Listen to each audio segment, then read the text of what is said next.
Love after 60. Say this while he's inside you, and he'll never look at another woman again. Welcome to Wise Life After 60. So grateful to have you here. They say men are visual creatures, always drawn to what they see. But what if I told you the real secret to making a man never want another woman has very little to do with how you look and everything to do with what you say in your most intimate moments together? When a man is inside you, his guard is down, his walls fall away. In that fragile, heightened state, your words don't just touch his body, they etch themselves into his memory, into his heart, in ways that last far longer than the moment itself. This is what I call emotional imprinting, the quiet art of leaving a mark on his spirit that no casual attraction could ever erase. Science tells us that during intimacy, a man's brain is flooded with oxytocin and dopamine, the very chemicals that bond him, that make him attach deep meaning to whatever is happening. If in that moment he hears words of love, desire, or appreciation from you, those feelings fuse together. He begins to associate his greatest joy not with the experience itself, but with the one who gave it to him, you. This isn't manipulation, it's a connection. It's the tender truth of love after 60, where passion is not gone, but transformed into something richer, steadier, more profound. And if you've ever wondered what to say to a man to keep his eyes and his soul tied only to you, I hope you'll stay with me. In this conversation, we'll uncover 5 timeless ways to use your words in intimacy so that passion becomes not just a moment, but a lasting connection he'll never forget. Before we begin, if you find value in these insights on love after 60, please like this video and subscribe to Wise Life After 60. It helps us reach more women who deserve real love and respect. So let's step gently into the first truth, the kind of phrase that doesn't just please him in the moment, but leaves a mark he'll carry with him long after. Insight number 1. Emotional imprinting. There are certain moments in life when what is said echoes far louder than what is done. And intimacy, especially in love after 60, is one of those moments. I call this emotional imprinting. It's when the words you choose while you're closest to him are stamped into his spirit, etched into his memory, and tied forever to the feelings he experiences with you. Once created, this imprint becomes a mark no other woman can erase. Science gives us the first clue as to why this is true. A man's brain, in that fragile and heightened state, is flooded with dopamine, the chemical of pleasure, and oxytocin, the chemical of bonding. When these chemicals rush through him, his guard comes down. His mind is like soft clay, more open to suggestion, more open to memory. And whatever happens in that moment, whatever he hears, sinks into him with unusual depth. That's why what you whisper then has a power it never has in the ordinary hours of the day. But beyond science, there is something deeply human at play. Carl Jung once wrote that what is not brought to consciousness comes to us as fate. During intimacy, his unconscious opens wide. Your words don't just float through his ears, they travel down into the hidden parts of him, into the boy who once longed to be chosen, the man who still hungers for belonging. That's the place where emotional imprinting takes root. I remember a close friend telling me her husband, even after 40 years of marriage, still held on to a single phrase she whispered on one of their first nights together. She said it without much thought, a gentle expression of appreciation, but to him, It was unforgettable. He told her, "Whenever I think of us, I think of those words. They made me feel that I was enough." That is the quiet magic of emotional imprinting. It doesn't take poetry. It doesn't take grand declarations, just a simple, genuine phrase spoken when his soul is most open. The danger, of course, is that silence or careless words in those moments can leave no imprint at all, or worse, create an imprint of distance. That is why I say this isn't about manipulation, it's about intention. It's about recognizing the rare window when your voice carries more weight than usual and choosing to fill it with words that build love instead of letting it pass unnoticed. When you connect your love, your admiration, your affirmation to the very height of his pleasure, you're teaching his body and mind to associate fulfillment with you. Over time, these imprints become like a string of pearls, each moment stacking on the last, creating a necklace of memories he will carry everywhere.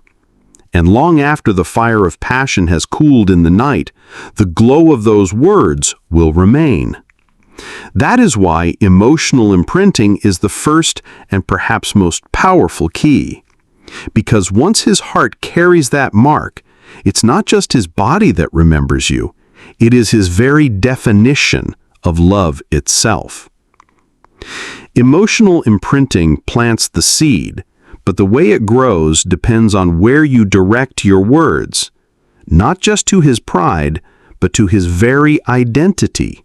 Insight number 2. Speak to his identity, not just his ego. If emotional imprinting is the first step, then the second is choosing what you imprint. And here lies the difference between speaking to a man's ego and speaking to his identity. His ego is shallow, always chasing validation about what he does, his strength, his performance, his success. But his identity is deeper. It is the sum of his values, his integrity, his character, the essence of who he believes himself to be. When you touch only his ego, your words lift him for a moment, but like smoke, they fade. He may enjoy hearing "you're strong" or "you look handsome," but those words don't stay with him for long. The ego thrives on comparison, and comparison always disappears. But when you speak to his identity, you reach the part of him that endures, the part that cannot be taken away. It is like planting a seed in soil that never dries out. Think about how powerful it is to whisper, "I value your loyalty."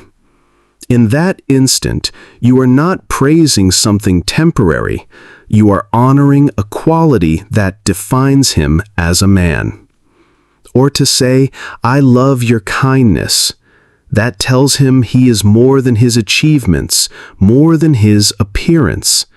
You are affirming that the goodness of his spirit is what makes him desirable to you.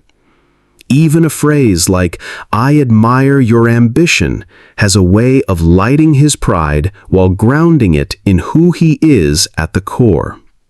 Philosophy has long spoken of this truth.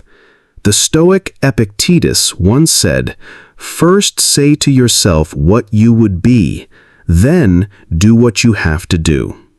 A man's true self lies in who he decides to be, not in the trophies he collects. And when your words confirm that deeper self, you tell him he is loved for his essence, not his mask. This is one of the most overlooked senior dating tips, and yet one of the most powerful. In male psychology, the longing to be valued for identity, not ego, only grows with age. Men fear invisibility as much as women do. They fear becoming nothing more than a shell of who they once were. But when you affirm their enduring qualities, loyalty, kindness, and ambition, you remind them they are still whole, still meaningful, still loved. Let me ask you, when was the last time you felt someone praised who you are instead of what you do? How did that feel to your heart? Share your thoughts in the comments, because your reflection might inspire another woman to see her partner with new eyes. This is the beauty of love after 60. When you shift from stroking his ego to affirming his identity, your words settle deeper. They become not only compliments, but confirmations of his very soul. Identity is the foundation, but the way you build on it is through authentic praise that cannot be mistaken for anything shallow or routine. Insight 3. Specific, authentic praise. A man can hear 1,000 compliments in his life, but only the words spoken with sincerity will echo in his heart. In love after 60, this truth becomes even clearer. Words like, "You're amazing," or "You're so hot," may light a spark for a moment, but they vanish quickly, leaving no lasting warmth. What truly binds a man, what keeps him loyal and deeply connected, are the praises that are specific and authentic. In the world of senior romance, we no longer chase the shallow affirmations of youth. At this stage, we crave depth, and men, though they often hide it, are no different. Male psychology tells us that a man longs not just to be desired, but to be known. When you notice something unique about him, the way he listens, the steadiness in his hands, the patience he shows with your grandchildren, and you speak it aloud in your most intimate moments, it carves a place in his memory. That is building emotional intimacy in its purest form.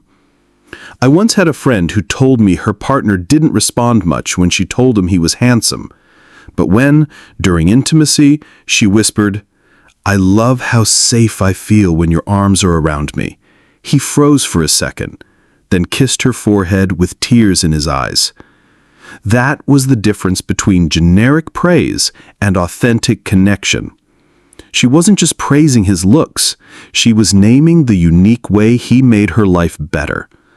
That moment stayed with him for years, a private treasure no other woman could ever give. This is why dating after 60 demands a new kind of wisdom. We can no longer rely on youthful games or empty flattery. Instead, we draw on elderly wisdom, on feminine wisdom, and on the love mindset that knows real intimacy is rooted in truth. When your words are personal and anchored in the reality of who he is, they form a bond far stronger than surface attraction.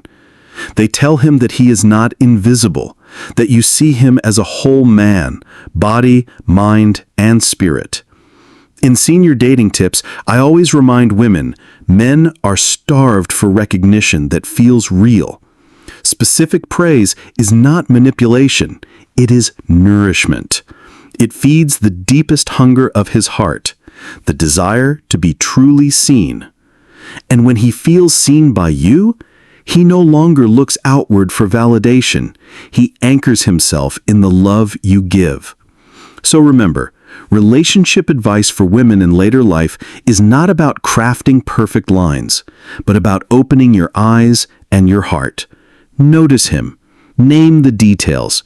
Speak to them with honesty when his souls are most open, and you will find that those little phrases spoken with sincerity will echo in his heart long after the night is over. And that brings us to the next insight, one that moves beyond words of praise and into the deeper territory of weaving the physical and the emotional together, the key to turning intimacy into a lasting bond. Insight number 4. Connect the physical to the emotional. Passion can bring two bodies together, but only emotion can keep two souls bound. In Love After 60, one of the most powerful ways to make a man loyal is to connect what happens physically to what it means emotionally. Without that connection, intimacy risks becoming a fleeting act, but when you tie his desire to feelings of love, safety, and belonging, you create a bond he will never forget. During those private moments, your words can transform simple closeness into something deeper. Instead of silence, or phrases that only flatter his body, you can gently weave meaning into the moment. Imagine whispering, "I've never felt this close to anyone before." Suddenly, the act is no longer just about pleasure. It becomes about uniqueness, about the sense that what you share with him is unlike anything that has come before. Or picture saying softly, "Being with you feels like home." In that instant, you are telling him that intimacy is not only passion, but comfort, safety, and belonging. You are teaching his mind to link the joy of his body to the warmth of emotional security. And that is what makes intimacy unforgettable. Even a phrase as simple as, "I love feeling safe in your arms," carries enormous weight. For men, who are often taught to value strength above all else, these words validate their deepest role, the protector, the anchor in your life. It tells him that his worth is not just in performance, but in the safety and love he gives. That recognition goes straight to his heart. This is what philosophers and poets have hinted at for centuries. Rumi wrote, "Wherever you stand, be the soul of that place." When you are with him, your soul must be present along with your body. Your words become the bridge tying his physical joy to emotional meaning. This is how you turn intimacy into devotion. And so in the world of senior romance and relationship advice for women, this is one of the great mature love secrets. The goal is not to manipulate, but to remind him that what happens between you is about more than sensation. It is about connection. It is about the heart. Have you noticed how different intimacy feels when it touches both body and soul? Share your reflections in the comments. Your story might help another woman discover the beauty of true connection in her own journey. And this leads us to the final insight, where intimacy becomes not just about today, but about tomorrow, anchoring desire in a future you both can share. Insight number 5. Anchor desire in a future together. Desire is powerful, but by itself it fades like fire that burns too quickly. In Love After 60, what keeps passion alive is the ability to take the heat of the present moment and connect it to the life you are still building together. This is what I call anchoring desire in a future together. It's not only about how he feels right now, but how you quietly tie that feeling to the road ahead, so he sees you not just as his lover, but as his lifelong companion. During intimacy, a man's heart is open, his defenses lowered. What you whisper then has the power to plant seeds in his imagination. Instead of only praising what he gives in that moment, use your words to remind him that this passion belongs not just to tonight, but to every tomorrow you will share. Simple phrases like, "I can't wait to wake up next to you tomorrow," or "Growing old with you feels like the sweetest gift," connect the present pleasure to the vision of a lasting bond. In senior romance, this becomes even more meaningful. At this age, both partners know that life is shorter than it once was. Anchoring desire in the future is about reassuring him that your passion is not fleeting, that it stretches beyond the moment.